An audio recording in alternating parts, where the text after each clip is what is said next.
Nya kwaramuga jwang machiegni chenro mar migago dichieng' ma kawuono kageno ni odiochiengi dhi e yorno makare kendo iseyudo gweth kokalo e chenro marwa mar injili kalo mabiro ni chieng' Jumapil ka Jumapil. Kamano ma intiere machiegni to magi weche momiyo peko dichieng'ni ma kawuono.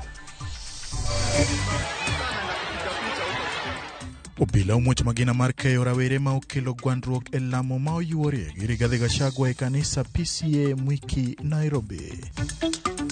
Hizo ni pesa ndogo sana ya kujaribu kusaidia tu wamama hapa na pale na wale walemavu. Pesa yenyewe haiwezi kutosha kufanya biashara. Jod bura mag counties dwani medo menda e agulu mar ngaf mondo kony chwalo dongruok e kor gwenge. The guy is completely out of control. The guy is, he's poisoned. Jopiny Amerika obago ng'anyo e bombe bura ka gikwedo chike Donald Trump magikoni dhi thiro piny Amerika.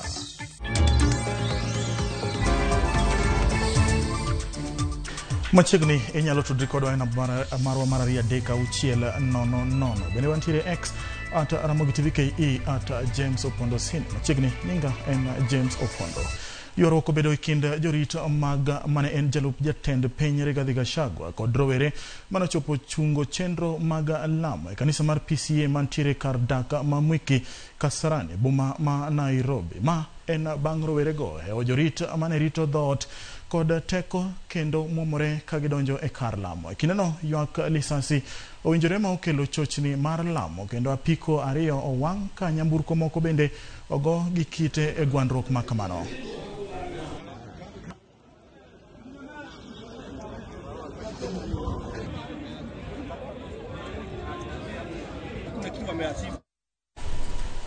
Ka wadhi nyime ni Jaod bura ma county ma Kisumu Ruth Odinga kanyakla gi nyawadgi ma Kakamega LC Muhanda dwaro mondo piny owacho mamalo mondo medo menda e aguch ngaf. Jaod bura go wacho ni gisebedo ka giyudo menda manok e aguch ngaf kata obedo ne gin kod tije bura kaachiel kod kwan mathoth mag jopiny mawinjo monego gikony ne giloso e boma ma Kakamega bang' limo riwruog hola mar Kakoma manochak kod LC Muhanda. Jaod bura go bende ojiwo mine kaachiel kod rowere mondo oriwre kod riwruoge mag saga kaka yo mar bero ngimagi. Vile mnajua hakuna kazi. Kazi ni kujiandika. Hata mmeona mwana bodaboda mwingine ako hapa, ako kwa pikipiki yake ya pili. Kuna wengine wamefika kwa ya 3 na ya 4. Kwa hivyo mimi nataka kuhimiza watu wa Kakamega na watu wa Kenya kwa jumla ya kwamba jua kali ndio tunaweza pata manufaa. Pesa ni vizuri ukiweka kwa sako. Na ukiweka kwa sako ukichukua loan sio ya kuenda kwa saloon, loan sio ya kununua nguo, loan sio ya kwa matanga. Hii pesa tumepatiwa ni kidogo sana. Na unajua sisi kama women rep tuko kwa 7 sub counties, mimi zangu ni 7, yako ni 12. Pesa unapatiwa ni ile drop in the ocean, lakini hata uende round wamama wale wanatumia hiyo pesa vizuri. Hata ukikuja hapo Kisumu usikie, utaona Mama Ruth Odinga hiyo kidogo iko wamama wanapata na wanafanyia kazi. Hakuna mtu kama mama, na kama iko hivyo mimi naona hata mama ukiweza kupatia hawa kidogo ya ngaf na inafika ground, hebu endelea juu ile tunaweza kufanya nayo vitu ndogo ndogo. Lakini hizo ni pesa ndogo sana ya kujaribu kusaidia tu wamama hapa na pale na wale walemavu. Pesa yenyewe haiwezi kutosha kufanya biashara. Ile ni seed money ya kufundisha mtu vile anaweza kutumia pesa.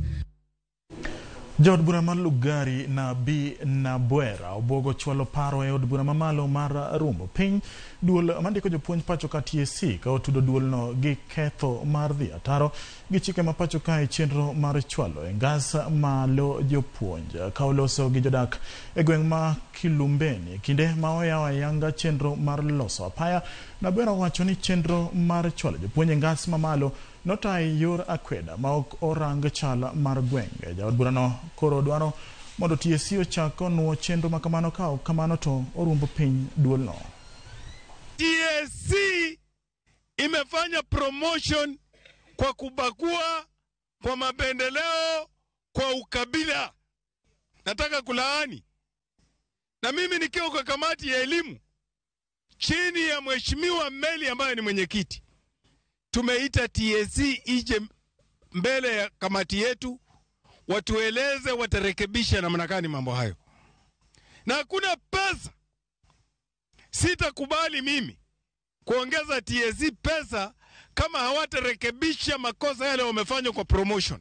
I'm calling upon the chairman of the commission to rise to the occasion, or else I'm bringing before parliament an impeachment motion of the commission. And I know all Kenyans, I know all teachers in this country will support me on this one. They will stand with the teacher. Kuna walimu wana miaka 58, 59. They are retiring in 1 year or 2 years. They have never been promoted, and yet they are producing results. Watoto wavulana hawako shuleni. Kwa kila shule hapa Lugari, watoto wasichana ndio wengi. Hata kwa watoto 800 mwaka waliopita, Sheikh wale napeleka university, wasichana ni 500, wavulana ni 300.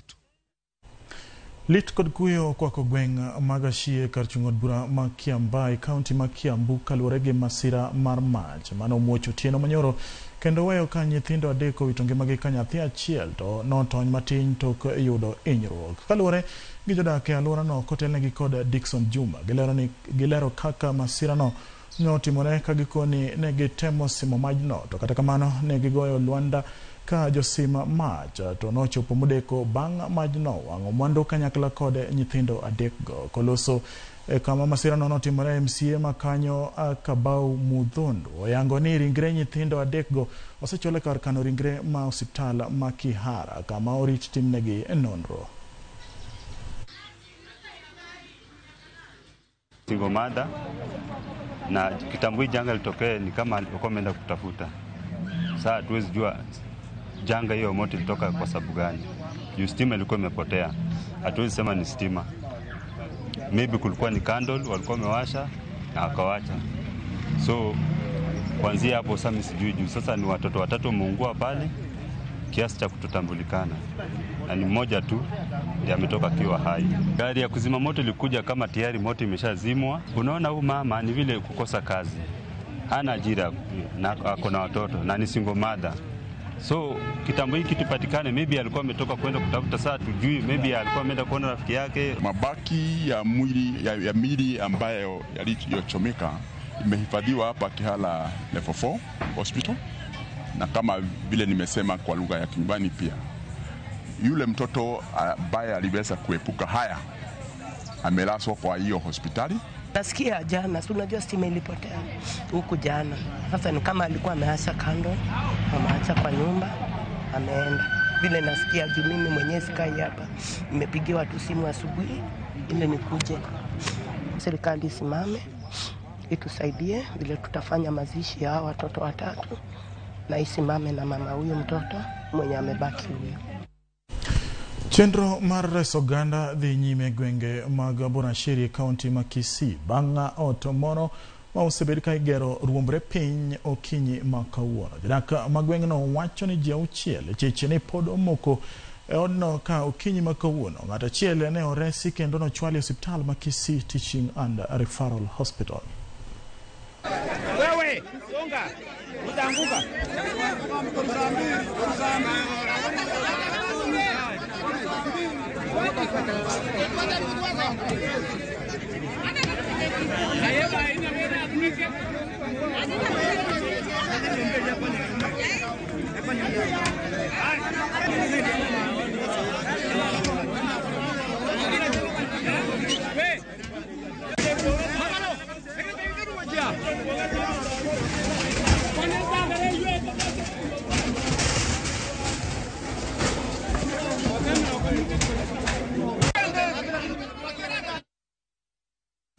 Ogai mar duond bura mar National Liberal Party Agustino Chalo Muli koro wacho ni gwenge mag Ukambani osebedo chien ahinya nikech siasa mag rango lemo mar ogai mar oganda jo Akamba ka koro dwaro nitiere mondo oganda opar matut mondo giyud dongruok e kinde mabiro. Muli bende onyiso josiasa mathurka mondo omi thuolo aput madayo dho jogo ma olap dhogi ndong' ne bedo jokanyo e duol mochung' ne tayo yiero pachoka IEBC mondo oti tijgi mahuyanga maonge siasa. Na kusema kweli watu wanaumia kimaisha. Na wanasiasa wanapoendelea kupigana huko juu hawajui kuwa mwenye nchi ndiye anaumia. Sasa hii tunaongea mambo ya IEBC. Nataka kusema it's not too late. It's not too late for this country to change. It's not too late. IEBC selection panel ichague viongozi ambao wanatakikana na nchi. Sio commissioners ambao wako pande ya serikali ama ya upinzani, bali wachague ma commissioners ambao watahudumia Kenya nzima. It's not too late. Tumesikia viongozi kadhaa wakisema sijui serikali na upinzani wakae pamoja, lakini sheria inasema hivi. Kuna selection panel ambayo imechaguliwa. Na sisi kama chama National Liberty Party tulienda kotini miezi 8 tukipigania hiyo selection panel ikuwe the correct one. Sasa vile selection panel ishaundwa, tunaomba serikali na upinzani waipatie nafasi. Halafu sisi kama wananchi tutaangalia kweli imefanya ukweli ama imefanya vipi. Jagoro mungirore migao mar pur Paul Rono yango ni gi yao lweny gi achudhe migao mar pur to ahinya mago ma odonjore gi chenro mag keyo mbolea manengone ni peny ne oloso e kinde mane jaod bura ma Kipkelion East Joseph Cherorot ne keyo kodhi mag kahawa mar 2020 ne jopur kendo ne owacho ni luoro medore nikech jo chumbo mane diere mawachore ni uso mbolea nengo mamalo mokalo $2,500 ma sirikal opuodho. Bende olero ni sirikal kokalo e migao mar pur koro biro tiyo machiegni gi obila e chenro duto mag keyo mbolea pachoka mondo one ni achudhe go omaki kendo okawnegi okang' mag chik.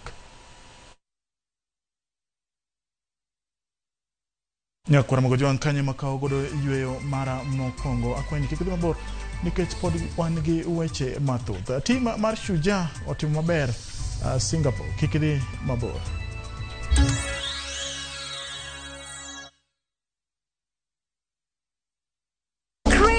Extraordinary escape, View Travel invites you to breathtaking Cape Town. Starting from $1,300 per person sharing, enjoy 4 nights with breakfast plus Cape Town city tour, cable car ride up Table Mountain, full-day peninsula tour, scenic Chapman's Peak Drive, Cape of Good Hope, photo stops at Bokap and Muizenberg, Constantia Wineland Estate Tour.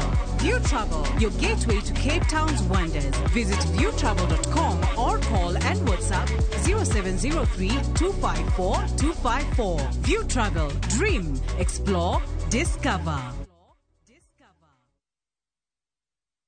Bin pirumo ni kendo. Gi Power Tank kikibedi kod kibaji mar nok mar pi. Power Tank sani osesidhi e nyadhi mar Super Brands nikech ber mare kod rang'iny mar loso mare. Power Tank olos kod gigo mantie rang'iny mar gigo miloso gik ma ikane chiemo. Ochayo chieng' en plastic moluor nyadiriyo mondo mi odak aming'a. Obiro konyi ka tindo higni 10 to nego odak kuom higni 30. Wakeli tangi ma inyiewo kodwa nyaka kama intiere nono monge chudo moro amora. Inyalo nyiewo mari online kata kiyo atol na mar 077 900 000. Moridu mari kawuono. Feel and chill with the Power Tank.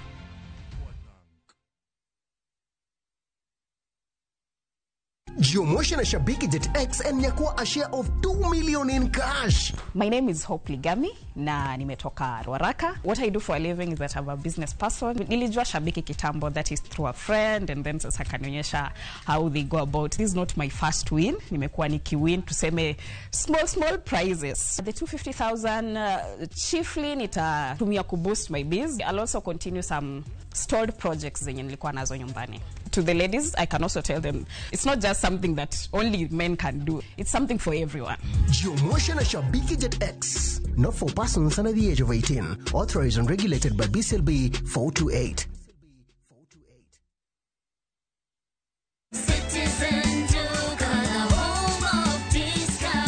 Whether you're getting ready for the Easter holiday or checking off your shopping list, we've got you covered. Get 2-pack of 2 kg premium wheat flour for $318, down from $344. 2-pack of 2 kg Pishori aromatic rice for 1,018 down from 1,210. 3 liters of cooking oil at 799 down from 1,060. 2-pack of 2 kg sugar 578 and salt at just 35 shillings. That's a total of 2,748, meaning you will save a whopping 501 shillings. It's easy. Dial *487*5#. Select your Easter package, make your payment, and pick up your basket at any Quick Mart supermarket near you. Citizen Duga, the home of discount. Matich matek manadeni. Nanunua dawa nikidhani itamaliza nyasi na makwekwe. Sasa ona hii. Nyasi imemea hata kusina mahindi. Ni shida gani hii? Baby question tonight. Kwa jirani mbona inameremeta? Acha nikomuuliza anatumia nini jamii? Wajiro, ile dawa tulinunua iligonga dipo. Bwana Mbodi.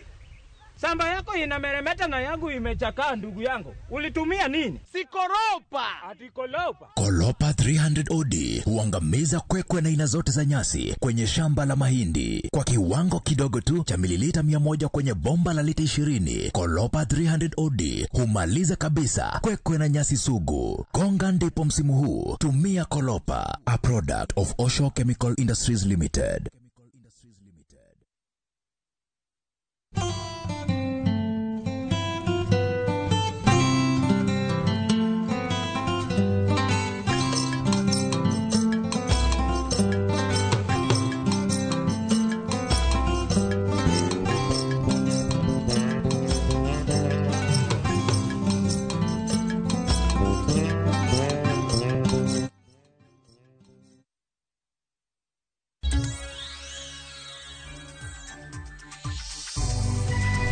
Machiegni kendo nya kwaramogi. Jagoro mongirore migao mar pur Paul Rono oyango ni giyawo lweny gi chudhe migao mar pur to ahinya mago ma odonjore gi chenro mag keyo mbolea manengone ni piny. Kane oloso e kinde mane jaod bura ma Kipkelion East Joseph Cherrot ne keyo kodhi mag kahawa malo 20,000 ne jopur kendo ne owacho ni luoro medore nikech jochumbo mandiere ma wachre ni uso mbolea ma nengone ni malo mokalo siling 2,500 ma sirikal opodho. Bende olero ni sirikal kokalo migao mar pur koro biro tiyo machiegni gi obila e chenro duto mag keyo mbolea pacho ka mondo one ni achudhego maki kendo okawne okang' mag chik.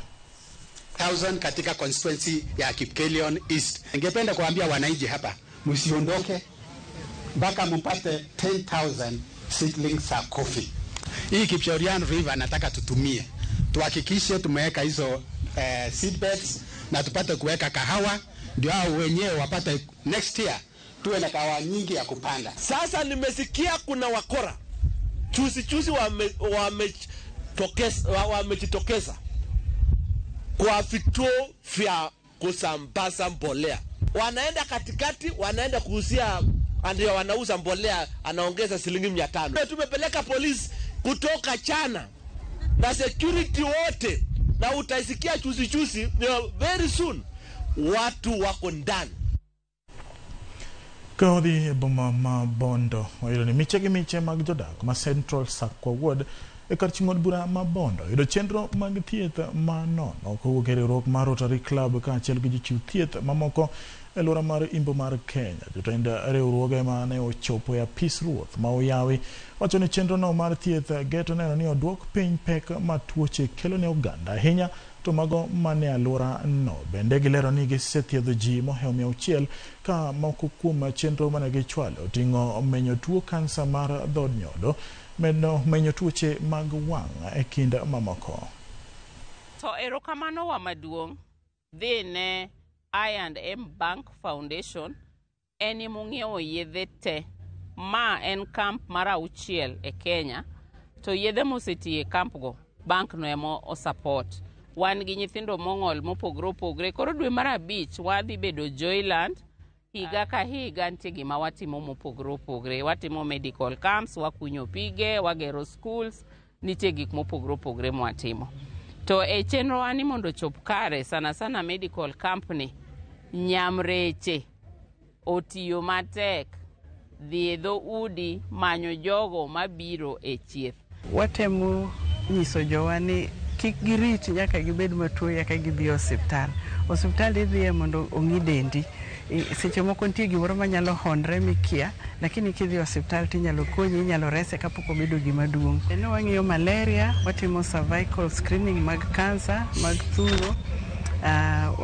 Watimo HIV testing, watimo typhoid test gotene watimo ka. To wayudo ka malaria ema ni malo. Kikupar ni en mana malaria. Sani weche mag mental health obiro, sikusel obiro, ye uchopi e suptal. Kawuono watieko ndalo adek, wagoyo erokamano ni jopiny. Wamor nikech waneno ka jopiny owuok oko. Chal ni thieth mar pesa ni ema mono ng'ato ng'iyo ngimane kaka chalo. To wach mar sani be koro gino ng'iso jopiny ni kara ka girejista saa tidhi adhiya tithiedhi. Omiyo gimotimnwa ni okelonwa yot makata kwa bro dhi door to door. To ng'ato ng'e ni kara nitie jomoko mong'e ngimagi ni nyalo biro tithiedhi thiedha nono tichako wuothi dok makata single cents michulo. Oganda oromo kendo obago ng'anyo e moko kuom bombe ma piny Amerika ka gikwedo telo mar jatend piny Amerika Donald Trump. Jong'anyogo ochano bago ng'anyo kuonde mohewo 1,200 kod bombe duto madongo 50 mag piny Amerika moting'o Boston, Chicago, Los Angeles, New York kaachiel gi Washington DC. Jogo yago pek mar moko kuom agenda mag Donald Trump ahinya to mago ma omakore kod weche dongruok kod uchumi.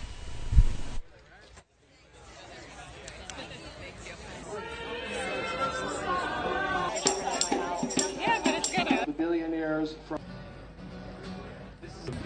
under the sky and let freedom. Great volunteers in the audience. The guy is completely out of control. The guy is, he's poison. He's a liar. He's a thief. He's a con man. He should be in prison. Watching my 403B evaporate in the last 2 days. And it's pretty hurtful to see minority history just being erased. It's pretty sickening.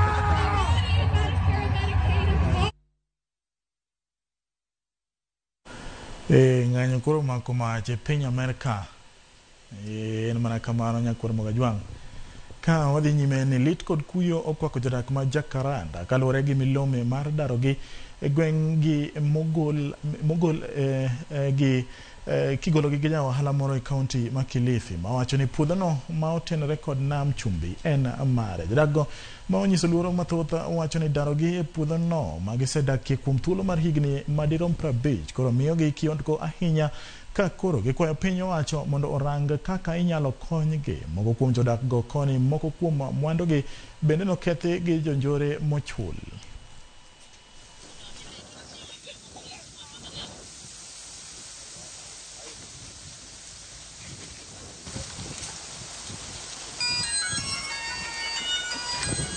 Mabwanyenye wamekuja huku ili kutunyanyasa sisi. Jamani, serikali tuoneeni huruma, maana tumechoka kunyanyaswa na mabwanyenye. Nimekaa huku zaidi ya miaka 40, lakini kitu cha kushangaza, kwanza ninashangaa kuna watu ambao wanaitwa kamati. Kamati hiyo kule ilichaguliwa hatuijui, na wamekuwa ni watu wa kuingia kwa mashamba na kusema wanatumwa. Kwanza kuna mtu mmoja ambaye yeye akija anasema upende usipende utaondoka. Sikuweza kuendelea tena na masomo, kabidi nikaacha, kabaki nyumbani. Nikakaa nyumbani, mambo zetu za shule yaliharibika. Kaka zangu nao karatasi zao za kazi zikaharibika hiyo siku. Mababu zetu walishika wakatuachia rasilimali ndio hizi. Leo hii kuna mabwenyenye wanakuja wanadaisha kwamba hizi ndio rasilimali zao. Ni rasilimali zao kivipi wakati sisi ndio wenye ambao mababu zetu walishika na tumeishi hapa kwa muda huo wote? Leo hii kuna mtu mwenye ambaye anakuja anasema shamba ni yake. Ni yake kivipi?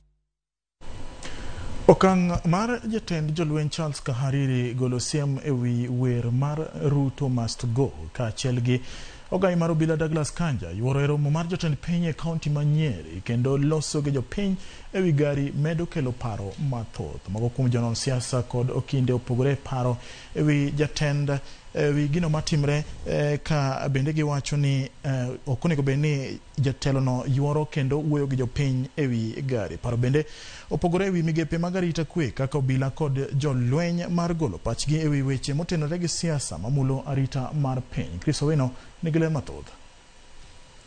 E bwo juma achiel mokalo, ten migepe mag arita kwe ma pacho kae osebedo kabilo jo Kenya kit chiemo ma ok ging'iyogo.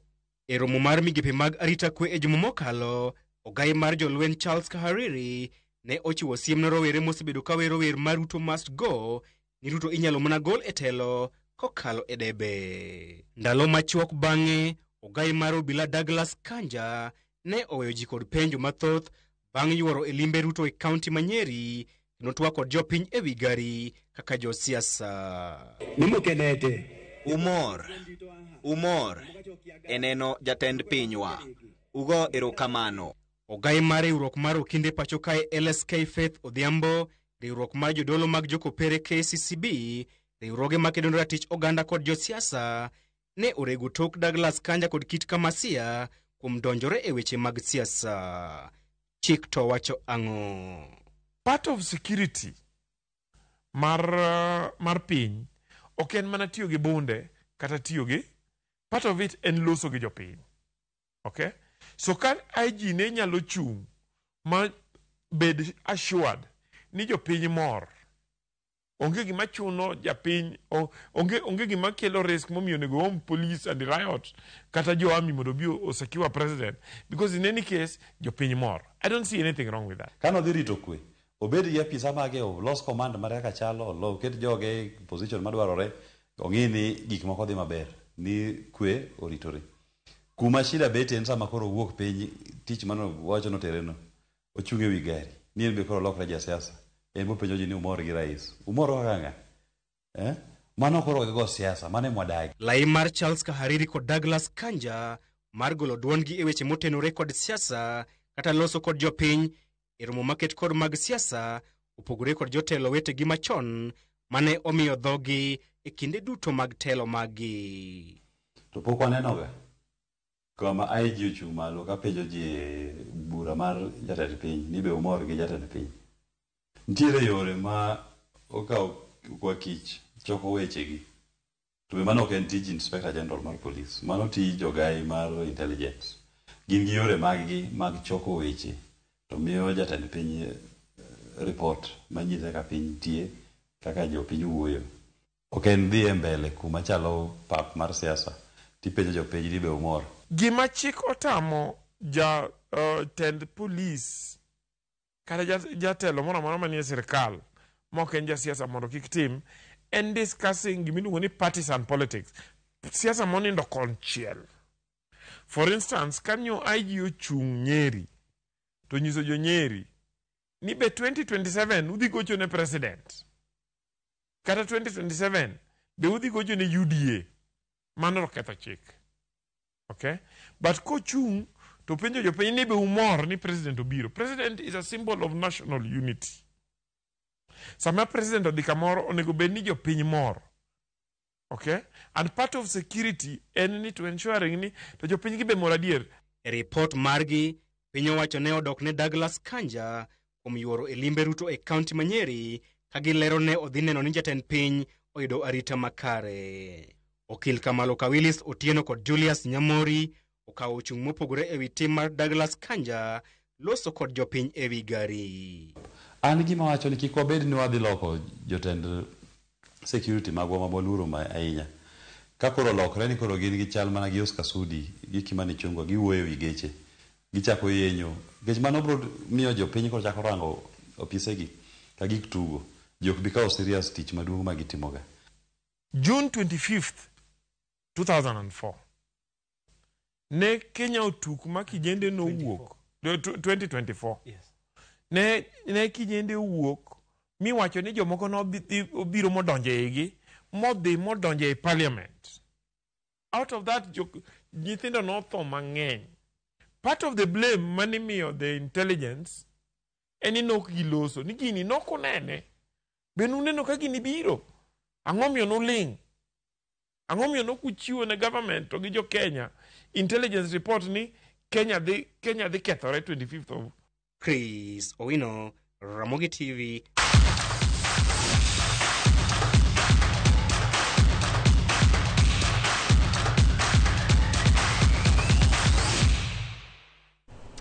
Eweche mag tuke ni tim mar Shujaa jotuk rugby biro tugo